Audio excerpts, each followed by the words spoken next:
All right, we can go ahead and get started. Midsummer. I don't know if the baseball all-star break marks the middle of the summer, but it certainly feels like it given that our second summer session just started. So before we get started, we do have some good news. We've got an additional community college that's going to be coming on board. Larry and I had exchanged emails with Karen Mongo at El Centro College, and she was asking if it was too late to join us, and of course Larry and I both said no, absolutely not. We haven't gotten all the way into the work just yet, and with the webinar archives, and Larry and I said that we could easily get them caught up and ready to go before the fall semester hits. So we're now up to the four-year institutions and the 3 community colleges, and so we're one short of our original goal. So we're still looking for another community college to bring on board if we can before the fall semester gets here. So if anybody... I was down in Corpus Christi about 2 weeks ago with some people from Laredo Junior College, and they were interested in hearing about it. But I don't know, maybe if you called them up, they might be interested. No, absolutely. I wouldn't mind contacting. If you have got a contact name and email and phone number and stuff, I'll get in touch. Get in touch with them and make a pitch. So, okay, so, go ahead, Larry, sorry. Anybody from Arlington on here? Yes, we're here. Julie and Melissa. Lorraine is coming over from across campus, running hurriedly. Swimming through the humidity. Quiet. Do what? I said y'all are being so quiet. You know, shockingly, we are quiet oftentimes. Most people wouldn't believe it if you asked her. But, yeah. Lorraine. Hey, we're here. Yeah, there they are. All right, so I just got an email from Karen Mungo saying that she doesn't have computer access right now. Yeah. Okay.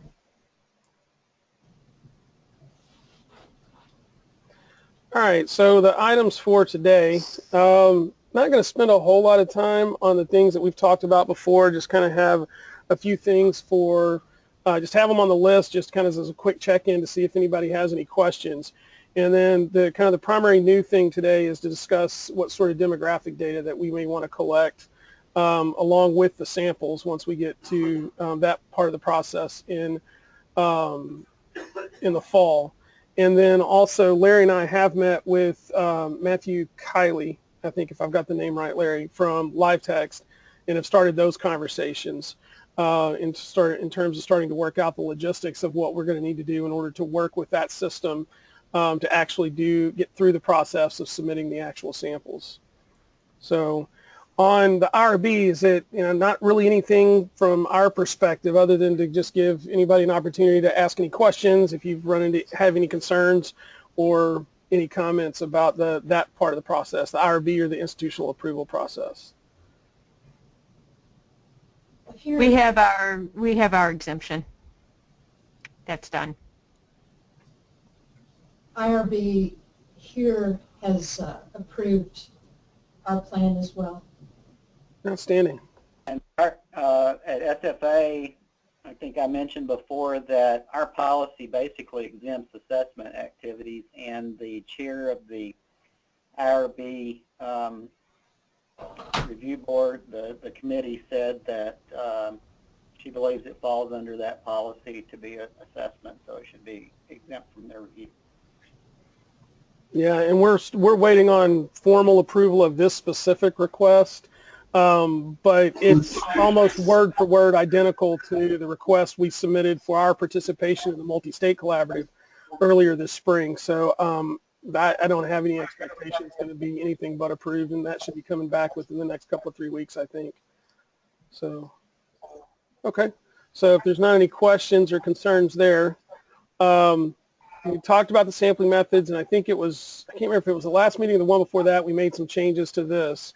And so I didn't know if anybody had started working on kind of testing the sampling process to see, how well you'd be able to collect these things, or had done any work on that, or had any other questions or issues or concerns around the sampling methods. I have a question. Are we limiting this to only lower division courses, or can we also draw samples from junior level courses if the students fall into that semester credit hour range?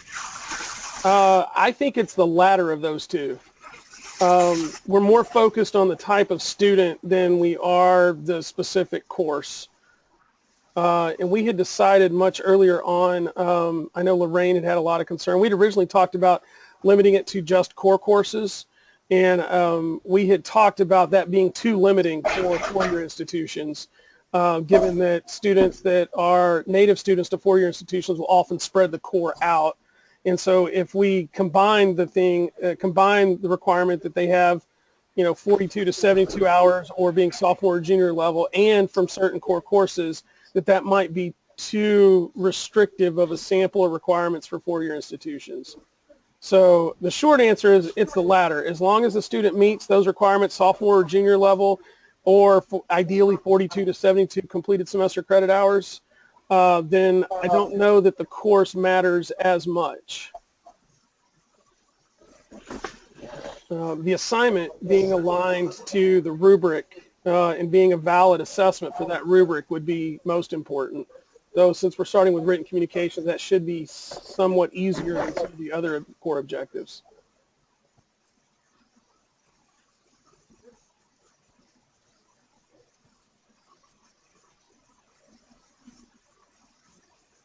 Okay, do we have somebody else come online?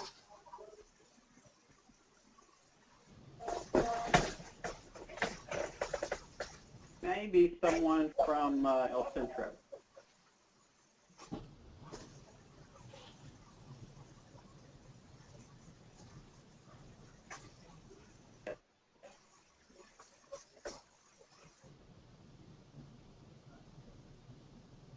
I may your name, but is it Olive?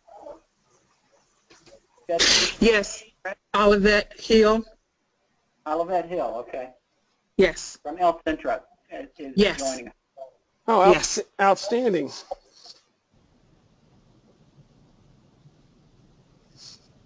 Okay. Were there any other questions or any concerns about the sampling methods?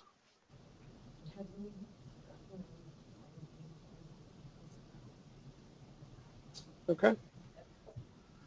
All right. The last kind of follow-up item we talked about for the first time last meeting about possibility of writing up kind of institutional profiles or kind of case studies about how each of the institutions that are participating in the project are implementing LEAP value-based assessment of the Texas core objectives and kind of modeling that on AAC&U's case studies, with the idea that we could kind of get the effort that we put into it ourselves and our institutions put into those case studies in writing those up, we can kind of get more bang for our buck, because we'll get it, we can submit it to both and publish it on the Texas Assessment Collaborative website via LEAP Texas, but then also submit it over to Kate McConnell at AAC&U. And so really the only follow-up I wanted to do here is if anybody had any questions about it. And I was kind of curious as to what institutions are looking at doing this or had started working on or were planning to work on writing up a case study. Just that's my own curiosity, though.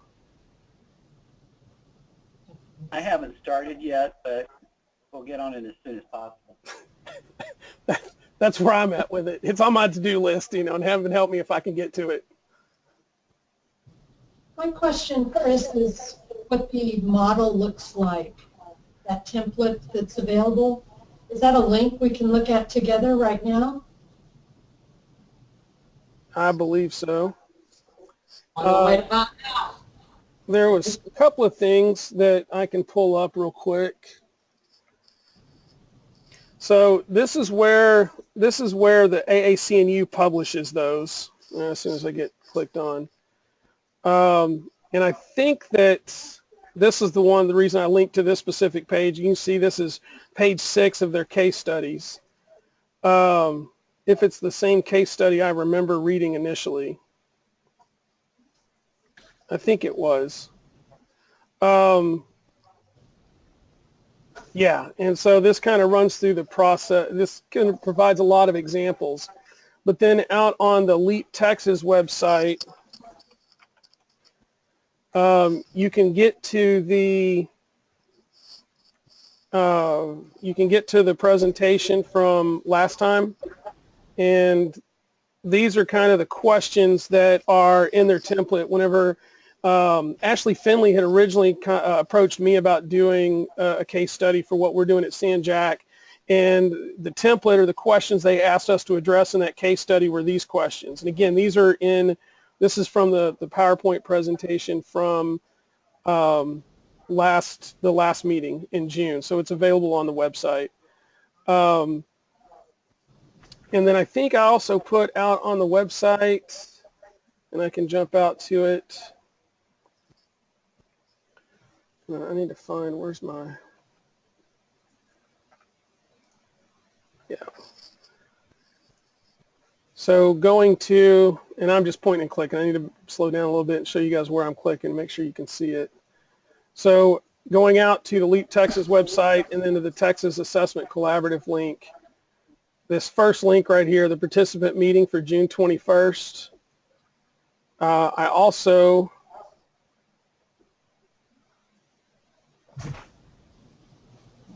well, I said I was going to have this out there. I thought I'd already put it out there. Nope, I owe you a template beyond that. It's got the meeting notes, which points to the PowerPoint, which points to these. So those were the two things we could look at. If you want to look at, did you want to talk about this stuff, or did you want me to go back over to the website and kind of scroll through the A&M sample? I've read the A&M sample. I'd rather talk through these items that you have up. Okay.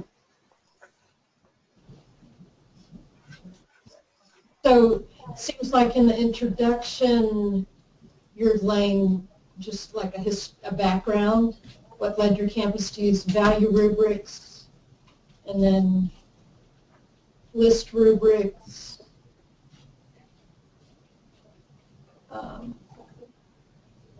So a lot of the first 4 are background questions, and then you move on to, I'm just trying to see how it aligns with, academic paper templates. Is that your approach? Yeah, and that's what we're doing, is kind of a little bit of a background about how we got started. One of the things that that ours, and like I'm in the same, I've gotten about a half of ours written, and so one of the things that I would be talking about is that we started out in the first year, we took samples from 2 classes, we took whatever we could get, and we just jumped right into assessing those samples. And that gave us an opportunity. It was only like 111 documents. We were just trying to learn the process. We went from those 2 classes. The next year we went to 5 courses. And that's when we started with, I think that's when we started with common assignments, and kind of what we call common assignments, what AAC&U calls the signature assignments for the courses. And that's when we started collecting, we collected that year both on paper and using Blackboard outcomes, and I'd talk a little bit about that, though I know that AAC&U is not interested in the technology specifics, but those of us that are trying to find ways to collect all this stuff usually are. And then we went from 5 classes. The 3rd year we did 10 classes. The 4th year we went, I'm trying to think, are we 2 years? Yeah, the 4th year we went full core wide, all 80 to 93 classes. And so I'd talk about, in ours, I would be talking about kind of that scaling up process that we went through, and then also talk about the rubrics that we selected and a little bit about how we selected those, and then talk about how we're doing the focus groups and using the data, some of the continuous improvement recommendations that have come out of this, and how we're closing the loop on those. And then when it gets down to the some of the things or the different things that we're doing, there's really kind of 2 things that we've done that I think are a little bit different and innovative, or 3 things. Number one is that I intend to talk about the fact that we have been using the AAC&U rubrics entirely out of the box, just without modifying the rubric per se. And the reason we did that was to better prepare ourselves for and to make our data be within the proper context when we start talking about, you know, multi-state and intrastate collaborations like this one. Because if we just resisted the temptation to try to revise the rubrics, because we knew that when we started talking with other institutions that were using the AAC&U rubrics, we'd be speaking the exact same language because we're talking about potentially the exact same rubrics.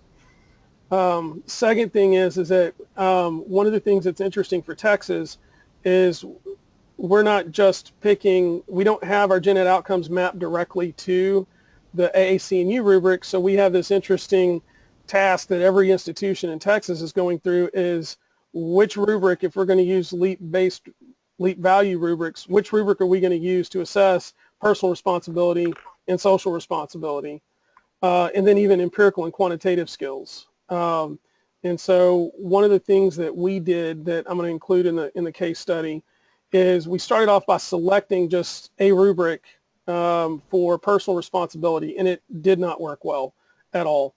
And so in order to revise that, we actually took all of the criteria, the individual criteria from all the different rubrics within the LEAP library of rubrics, and essentially did our faculty did a card sort. All of our faculty that teach core academic courses participated in a card sort where they took all of these, I think there was like 47. We did social and personal responsibility at the same time. They essentially rank ordered which criteria from all the different rubrics would be best to assess personal responsibility. And we essentially created a custom rubric for personal responsibility and social responsibility, but each of the criteria that are included in those rubrics are verbatim LEAP rubric criterion. It's just they're from different rubrics. I think it's really valuable, Chris, because people like to hear, people who are implementing these for the first time like to hear both the failures as well as the successes and how you responded to a problem and came up with a solution. So that's great. Yeah. I really like that. Yeah, one of the things that we've had a lot of success with is internally we call it usability of sample. One of the things that's been interesting to me is that AAC&U really kind of presumes the validity of they've done the face validity studies on the rubric, so I understand that, but they kind of presume the validity of the assignments that are being used to assess students against the objectives. And we realized pretty quickly that, you know, when we went to scale as quickly as we did, it's not necessarily, it's difficult to ensure that when you have 80 to 93 courses in your core curriculum and you have 80 to 93 potentially different groups of faculty that each teach one of those courses, collaborating on an assignment that's going to be used in all of those courses, it's difficult and it's probably not safe to presume that each and every one of those groups that are developing a common assignment took the time to specifically map and make sure that the assignment addresses each criterion of the rubric. And so we implemented usability of sample criteria that we added to the top of each rubric that as our evaluators are going through, it gives them a way to communicate. When I was looking at this sample, the common assignment that was used does not ask students to perform in a way that the rubric expects. And that's given us essentially an ongoing data around the validity of the assignments in the process. And that's led to that's how we knew we needed to revise the personal and social responsibility rubrics, because we had very low success rates on personal responsibility and social responsibility, but for students that were not successful, there was like 80 to 90% of them that the evaluators had indicated that the assignment they were responding to wasn't aligned well with the rubric, which told us we needed to go back and look at the rubric or look at the assignment or both. So that's the other kind of thing that we're going to include in the case study, because it's a little bit different. And when you talked about practitioners, because that's something that's very specific to practitioners. When we're trying to go to scale, with that many courses and that many different assignments. Having something like that, I think, is essential. How do you, this is Lorraine, Chris. How do you collect that? I love that idea of just calling it usability of sample because, you know, talk about describing exactly what it is. I mean, that does it, and I think we all struggle with that, and probably one of the primary struggles. I mean, how do you collect the information and how do you deliver it out to, so in other words, if a department chair gave you, you know, a certain number of samples from a certain number of courses, how would that usability of sample information go back to that department head to let them know, basically? Well, the first thing is by using Blackboard outcomes, when faculty create the assignment in Blackboard, they align it, they indicate an alignment to the whichever gen ed outcomes. So when we do the collection, it just collects everything. Yeah. And so, but then what we do, let me find, I can pull up one of the rubrics real quick. Actually, that's not the one I want. I want to get critical thinking. And so the way we collect that is it's built in when our evaluators are clicking on, when they have the rubric, they open it electronically to evaluate or rate the sample. When we're going through that evaluation process, usability of sample is a part of that electronic rubric, just like all of the other criteria. In fact, it appears first. And so this is our current version of it. And so if they're, whenever, and we've got a workflow that we lay out for all of our evaluators to say, look, when you get to a sample, these are the things, this is kind of the mental workflow necessary to thoroughly evaluate. You know, we point out that, you know, this is the area where you can check to see what the common assignment is and link out to it. Because the AAC&U, their approach, they don't provide evaluators with what the assignment is because they presume that the validity is good. But very early on, institutionally, our earliest faculty evaluators said, no, we really need the context of what the assignment is. And that's presented a few challenges for us because we do have some evaluators that tend to try to grade the assignment. They try to determine if the student responded well to the assignment that they were given rather than assessing it against the rubric. So we have had to kind of battle that a little bit. But whenever evaluator is looking at a student sample, they're able to go out and look at the common assignment.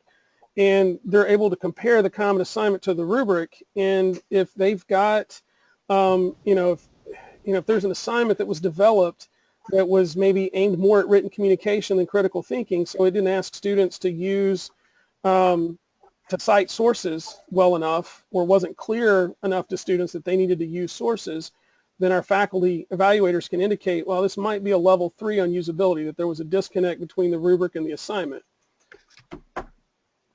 It also gives them a way to indicate if they get, because we're pulling everything electronically, sometimes we get where students have slugged an assignment, they've submitted a dead document, or sometimes it's unreadable or illegible. So we get attrition in our sample because of that as well, because we're collecting it electronically and not screening these things beforehand.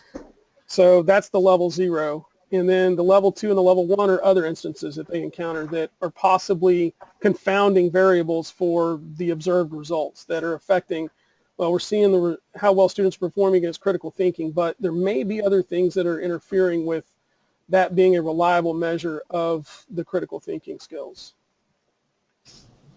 So that's how we collect it. Now, the other part of your question, Lorraine, was how do we get that information back out? I facilitate 2 weeks of focus groups in April, and all faculty actually all faculty are invited college-wide. Doesn't matter if they're academic or technical, and we are trying to get to where we have a much broader based participation. We've been hovering about 100 to 125 participants over 2 weeks. I really need that to be about 250 to 300 participants over 2 weeks. And so we present that data to them, and if we have instances when we're going through and we're kind of, once we aggregate the data, if there's specific things, of course we show them all the raw data, or all the data in aggregate. But then if there's specific things of interest, then we make sure we point that out as part of the focus group development process. And so I can get out to, let me make sure I'm in the right year, focus group presentation. No, that's not the right document. So when you say you get 150, 130 people coming to your April focus groups, what percent is that of all the faculty who are involved in this? Not nearly, it's not nearly high enough. That's why we need more. When I say about 100 to 120 or so, that's going to be a duplicated number because we'll have some faculty that will come to multiple. So probably unique individuals, it's about, right now it's only about 10 to 15% of our faculty. Strangely about the same as our response rates to end of course surveys. And so one of the things that we do, let's see, where is it?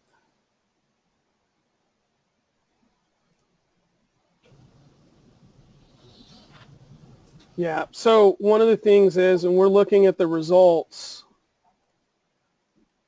is that we point out, we look at, this was the usability results this last year on critical thinking. Well, we were actually using the problem-solving rubric over in the sciences for critical thinking. And so of all the unsuccessful students, and by the time we get to this point in the presentation, we'd already talked about what number that is.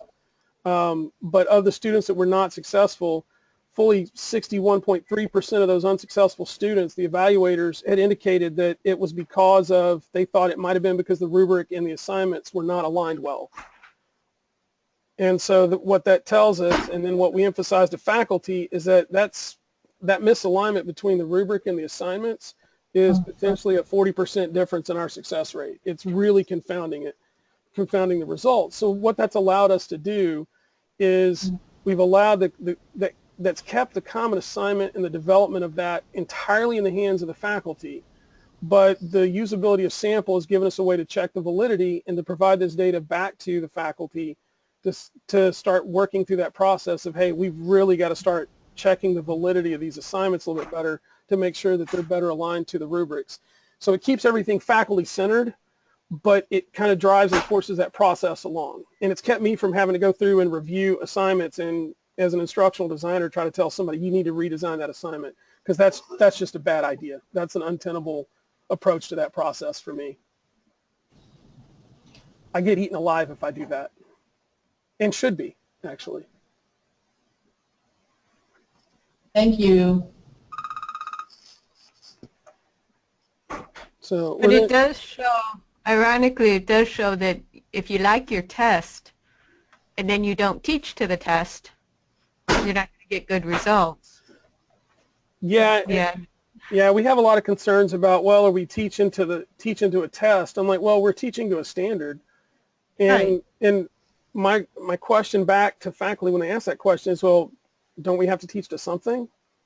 Yeah, and you might as well pick a test you like or a standard you like and then use it. Yeah. I mean, I see a problem with teaching to the test when the test is chosen by somebody other than the teachers. But in principle, teaching to a test is a good idea if you like your test. Yeah. Well, and we've gotten some, once we get faculty engaged in the process, basically anyone that's participated as an evaluator has just universally praised the process. Which is strange for me because most of the time when you have projects this large across an entire institution that involves as much work as it does, there's somebody that validly finds a problem in the process. And for those that have engaged the process, we've not heard anything negative. And then when we do have folks that have expressed concern about teaching to a standard, when we point out that, well, the reason we're doing the LEAP-based assessment is because that keeps the rubric selection, the rubric redesign, the assignment development, all of that's in the hands of our faculty. There's no external standard that we're trying to adhere to. We're developing internal standards. So, but yeah, you got to teach to something. So that's kind of the approach that I'm trying to, if I could get all that written, if I could just get everything I just said transcribed in our our case study or profile would be done. But writing, that's a lot more difficult. I recorded. I need to put naturally, or what is it, Dragon Naturally Speaking on the recording and just let it go to work, right? Right. So, all right, let me get this out of the way, and let me get, where is this joker? All right, so let me get this back. Yes, and get that out of the way. All right, so the new item for today is on demographic data. And the idea here is that when we submit the samples of student work, the idea is that we most likely want to include for each sample certain demographic elements. And it's purely for descriptive purposes only, so that when we start looking at, all right, this is the results of the assessment we did. These are the aggregate results across Texas Assessment Collaborative. This is what we observed across, hopefully 8 institutions by then, and 400 samples that were randomly drawn from, a collection of about 600 to 800 from 8 higher ed institutions. We want to also be able to describe these were the students in the sample. It was, these were the percentages of male, female. These were the, the race ethnicity distribution. Basically kind of your standard demographic data around what that sample looked like. Not to disaggregate within that sample because that's not reliable or valid. But for descriptive purposes to describe the students whose work was included in the sample. I guess one first question was, what do we want to include that demographic data rather than me assuming that we want to? That's the first question. The second, if we do want to include it, then what data do you think that we would need to collect in order to adequately describe the sample when we were reporting those results?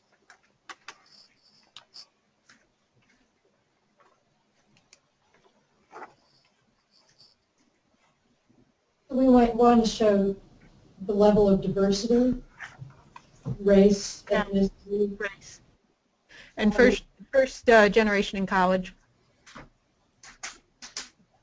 I don't know if we all can get that one. That one. At UT Arlington, we probably can't get that. Okay. I think we have it. That would be more general, like gender, race, ethnicity, level in school, and by college. So, business majors versus science majors versus liberal arts, nursing. Will the 2-year colleges be able to get that? I mean, Yeah. That's the intended major. Yeah, we were able to get now how accurate it was, that's another thing entirely. But we do have a major code, a 6-digit SIP for each student that was available when we submitted to the MSC. I usually get intended major in that. See, and one of the things we could do is if we do have, I do think it'd be interesting to collect first generation, and if an institution doesn't have that available, then we can make that explanation available whenever we're describing the results that, for the documents that we collected, we had out of the 400, maybe 280 of them, the institutions were able to report the first generation status or not. And of those 280, this is what the distribution was. We could still do that. So I don't think we necessarily have to go with only the data that every institution is able to collect. We just need to be careful to describe it accurately. And we're going to tag them still with our institution or not? Yeah, we won't be publishing those results. Those results, I think the results will be available back to you. Right, but we are going to be able to, we'll be keeping institutional identifier with the student work. Yes. Right, but not faculty identifier. No. Right, okay. Oh, no. I'll make sure I got that right. No. I have somebody that said, I don't want to mess in. It's kind of like going too far into that and too far into the classroom is kind of like messing in the affairs of dragons, which is not a good idea because I'm crunchy and tastes good with ketchup. Hey, Chris, did I just hear you say that that the scorers would be able to identify the institution? No. Okay, I might not have heard you correctly. No. What I'm thinking right now, some of this we've got to work out with live text on the back end. The intent is, I think, that the institutional identifier is available on the back end only. It's not available to evaluators. It's not going to be published anyway, but it's available on the back end only so that whenever we send a report back out to the participating institutions, they can see the collective results. They can see the collective results of all institutions together combined besides their own, and then they can see the results of their own institution. And ideally, if we can make this work, what I'm interested in seeing how the evaluator scored each individual document from my institution, because I do have interest in comparing and looking at how do our faculty score the student documents against written communication versus how did the Texas Assessment Collaborative evaluators assess this student document. Because then that provides a little bit more context in an external calibration of sorts for us. But that level of data is that's only going to be available to each institution. Nobody else is going to be able to see that about Sanjac data. Right. So what will we make available publicly at this stage? Is Larry online? I'm here. Okay. So what are we talking about making available on, to the public at large?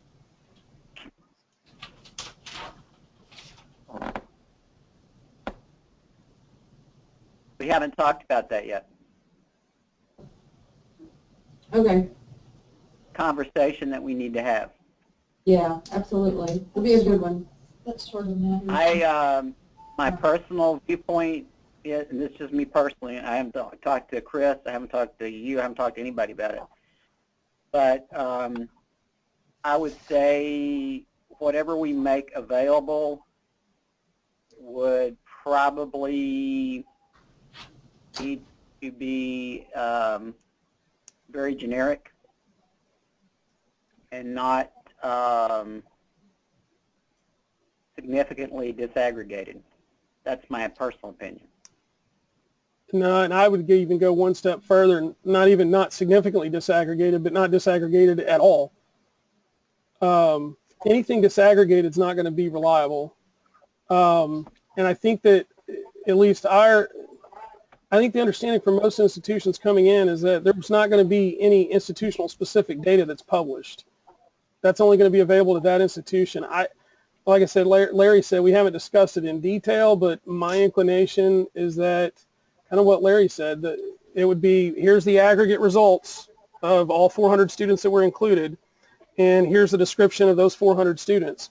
But which students, it doesn't get any, it's so generic that the most you'll know is that, well, there was 400 students that participated, they were from these 8 institutions, but that's about it. That's all they're going to know. When we talk about making it public, are we talking about the public that can find the Leap Texas website, or are we talking about the general public? We haven't discussed that either yet. Because the only way that we could get this into the hands of the general public would be to publish it in a newspaper. No, we haven't gotten that specific in the discussions, and I think we're just talking about making it available on the Leap Texas website. Yeah, and that's a pretty small public. Yeah. I mean, there's just not that many people that would go to the Leap Texas website. They'd have to be aware of that Leap Texas exists, which means they're probably in higher ed. Right. Which means they're probably able to understand nuances of validity and maybe. Yeah. Yeah, to me, it's all up for discussion. I mean, the institutions participating in it determine what's published and how. Thanks. I guess we do need to have that discussion at some point, make sure that all the participating colleges and universities in TAC are, involved, and then we probably need to have the endorsement of the board for what we publish too, if we're going to, think about the, what data yes data, no data, you know, or, you know, more of a summary of the experience or what we did, or, you know, those kind of things. Yeah, the most we had talked about this is, I think, in an original sketch of an outline of kind of what webinars and what meetings and what topics to address that Larry and I had put together and we had discussed with you, was that there was one of them on data reporting and visualization. And I think the most we discussed about that is that, what are we talking about right there? And we basically the response was, well, we're talking about what all are we going to report and how. And that was the most we talked about it, knowing that we've got between now and probably between now and next February to figure all that stuff out. Yeah, absolutely, absolutely. It would probably be a good idea also to publish kind of in the spirit of the publications that are in the AAC&U peer review and liberal education, which are a lot of feel-good type things where, you know, our faculty tried this out and we all learned this. And we could probably get published either in liberal education or peer review, but a similar sort of article might be a good thing to put into a public newspaper like the Austin Statesman, to show the general public what higher education is up to these days and how wonderful we are. Something to think about. But, you know, there we're not looking at the data. We're looking at process, and, you know, the Austin Statesman, even peer review, doesn't have any use for a table full of numbers and, you know, P and all that. Well, and I think that's what we've said all along, is that this, especially this first year, kind of a pilot year, it's ultimately far more about the process, the collaboration, the you know, the interinstitutional collaboration and engagement than it ever will be about the numbers. I mean, even internally, we approach it that, you know, the process, the engagement, the assessment, the things that we're learning from it are far more important than the actual numbers. The actual numbers are actually secondary to the continuous improvement recommendations and the thought processes that it stimulates. So, well, at least at a first guess, were there any other ideas in terms of demographics that we think we would need to include if we're going to describe that sample? Because I had made a first attempt based on our experience with the multi-state collaborative, and I think y'all hit every single one of these except maybe Pell eligibility.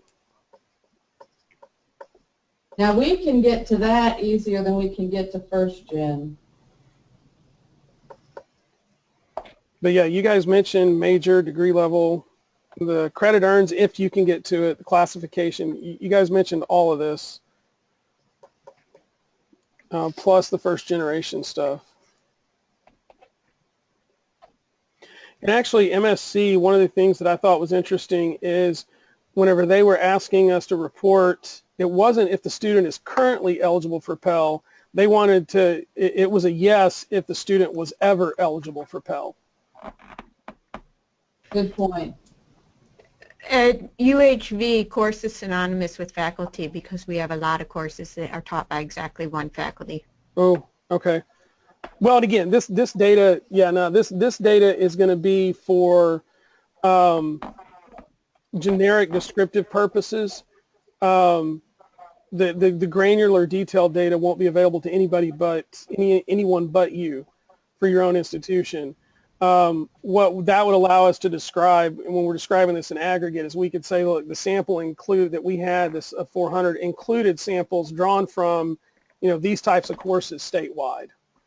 And if we've got to, you know, if we're talking about upper division courses and we need to kind of scrub the rubrics a little bit, because I know those upper division rubrics are a little bit more potentially unique from one institution to the next, then we can do that stuff too before we start publishing lists. I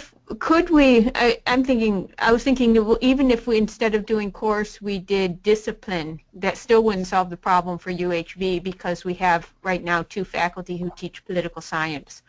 So the chances that both of them are going to give papers to the sample is weak. So any political science is going to be that faculty. What if instead of that, instead of tagging the sample with what course it came out of, if we collect a very small number from any particular discipline, that the institution just says samples were collected from, list them off without any indication of which course came from which class? No, I think when we start reporting this, it would say, look, there was 400 student documents in the sample. They came from these courses statewide. So there's not going to be any way to know if we do list, like in this case, Economics 2301, nobody's going to know that which courses from which institutions were included in the sample, and they're sure as heck not going to know how that one sample did. But we're going to have the ability to disaggregate by institution. So we just have to be careful not to disaggregate by both institution and course. Right. When we disaggregate by institution and course, the only people that are going to see that is you at your institution. No, because like I said, at San Jack, I want to be able to see, which specific samples were assessed which way by the assessment collaborative evaluators, and be able to compare that to how they were assessed locally, to kind of facilitate and broaden our calibration discussions. But I certainly don't want UT Arlington, UH Victoria, or Stephen F. Austin seeing how individual samples from San Jack were evaluated. It is possible, so if the sample is a true sample of what has been submitted from the institutions, it is possible that one institution will not be included in that sample, but no, we'll stratify it to make sure. What? We'll stratify the sample to make sure that we've got at least X number of samples from each institution. We're not going to cut anybody short just based on randomness, and we had talked about that before. It's sort of random, but it's sort of very not random. Hey Chris, this is Lorraine. I was just sort of reflecting on this conversation today and starting to even think about, what's going to happen when we get to the end of this very complicated project. And one of the things that I was thinking about is, your usability piece was so interesting to me, and I appreciate you showing it to me because I just never really seen it or thought about it in that way.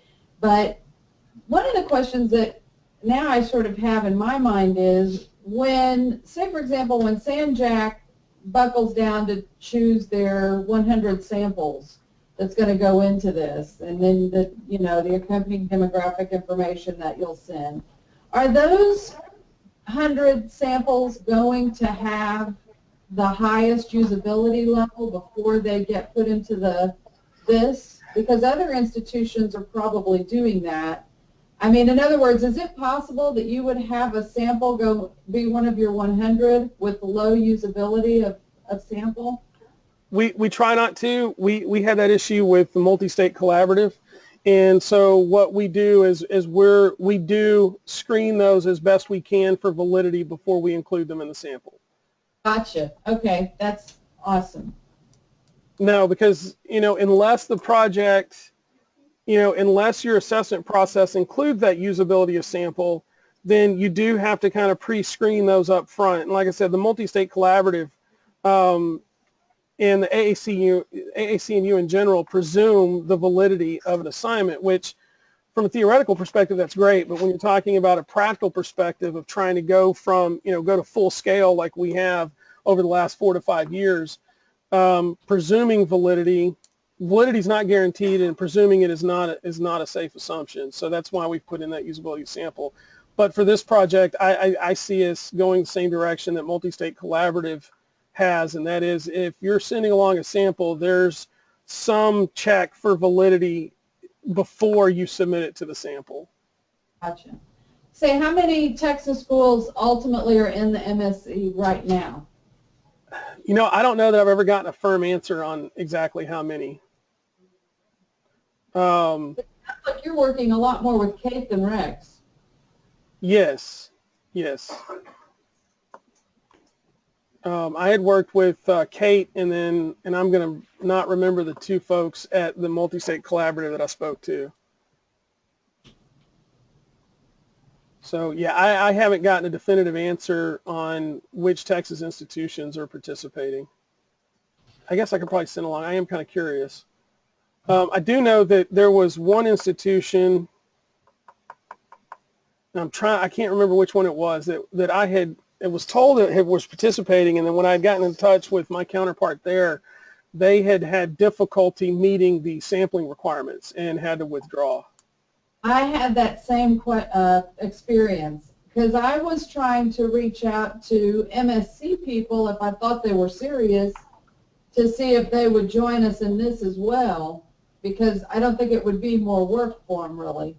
But then they told me they weren't in it after all, so because they had the sampling problem. Right. Who did you talk to, Lorraine? Huh? Who did you talk to? Who did you talk to? Oh gosh, I can't remember anymore, Larry. Yeah, I can't remember reliably either. That's why I have an inbox. Yeah. Did Tam and Corpus Christi ever say anything more, or are they just out to lunch for the summer? I haven't heard a word back from them. Okay. Okay.